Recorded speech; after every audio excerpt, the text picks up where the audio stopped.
Salut les amis, j'espère que vous allez bien. Pour ma part, ça va alhamdoulilah. L'indice de Gini, prenant des valeurs de 0 à 100, permet de donner une idée chiffrée sur les inégalités dans un pays. 0 étant l'égalité parfaite et 100 étant l'inverse, c'est-à-dire une inégalité parfaite. L'indice de Gini du continent africain est de 45,1 contre une moyenne mondiale proche de 38. Il y a donc des efforts à faire, surtout si l'on sait que la plupart des pays africains sont au-delà de la moyenne mondiale, présentant ainsi un indice d'inégalité supérieur à 38. En 2016, au début du mois d'octobre, la Banque mondiale a rendu public le premier rapport sur le thème de la répartition des revenus dans le monde. Et cela a révélé beaucoup de secrets. Et allons tout de suite découvrir les 5 pays les plus inégalitaires en Afrique. Allez, let's go. Le Cameroun. Avec un indice également proche de 47, le Cameroun est loin d'être un bon exemple en matière d'égalité.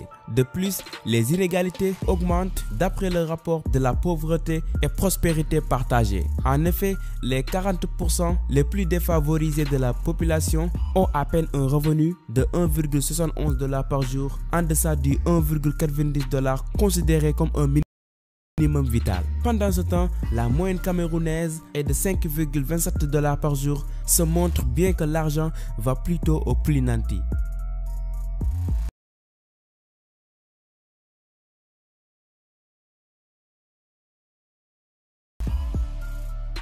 Seychelles. L'indice de Gini des Seychelles est autour de 47, ce qui est au-delà de la moyenne du continent. Les Seychelles n'ont que 90 000 habitants, à peine la population d'un quartier de Caire, de Dakar ou de Casablanca. Elle bénéficie en plus d'un plein emploi avec un taux de chômage de 4,70% seulement. Mais rien d'étonnant, l'inégalité ne signifie forcément pas pauvreté, elle veut simplement dire que la plus importante part des revenus va aux plus riches au moment où le reste de la population se contente des salaires largement inférieurs à ceux des plus nantis. Aux Seychelles, si le revenu moyen est de 13 600 $ par an, certains se retrouvent bien avec des millions alors que d'autres se contentent de quelques milliers. Congo-Brazzaville. Le Congo-Brazzaville est l'un des plus grands producteurs de pétrole du continent, mais visiblement, les revenus des matières premières ne profitent qu'à une élite ou à une classe proche des sommets de l'État. Son indice de Gini est inférieur à la moyenne africaine, signe d'inégalité entre les différentes couches de la société congolaise. Selon le rapport, 40% des Congolais les moins nantis vivent avec moins de 1,20 $ par jour, alors que la moyenne globale de la population vit avec 3,86 $ par jour, dépassant largement le minimum vital déterminé par les experts de la Banque mondiale qui est de 1,90 $ par jour. Le Rwanda. C'est une véritable anomalie qu'il est difficile d'expliquer. Le Rwanda est un exemple dans beaucoup de domaines. La croissance y est très forte. Le pays dispose d'un système de santé modernisé, notamment par l'assurance maladie universelle, qu'il est le premier à adopter en Afrique. Son système éducatif est très performant et pourtant son indice de Gini dépasse les 50, ce qui est une aberration socio-économique. C'est parce que 60% de la population rwandaise vivent encore en deçà du seuil de pauvreté malgré un faible taux de chômage. Car officiellement, le taux de chômage n'est que 13,2% en 2016 et il était même de 3,2% en 2016, année servant de base pour le rapport de la Banque mondiale. Le Rwanda a donc de sérieux efforts à faire aussi dans l'amélioration des bas de revenus que dans l'élargissement de la population active. Afrique du Sud.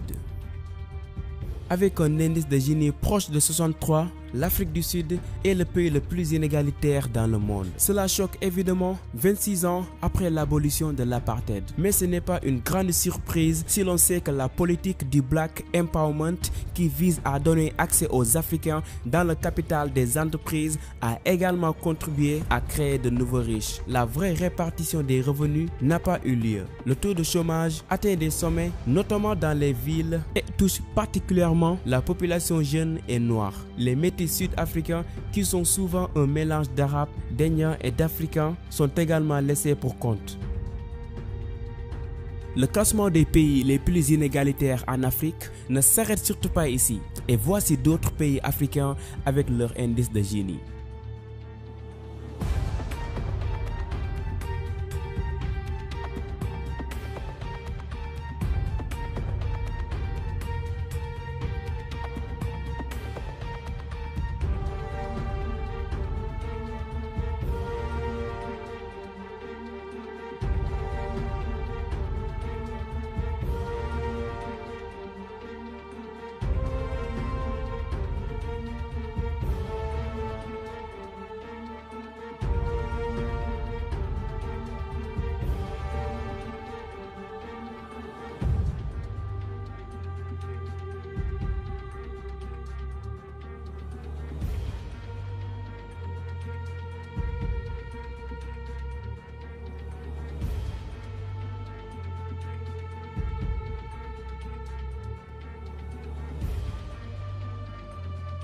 Allez les amis, j'espère que cette vidéo vous a plu. Si c'est le cas, laissez un pouce bleu et partagez-la à vos amis, c'est la récompense. Et abonnez-vous aussi pour encore plus et plus de vidéos.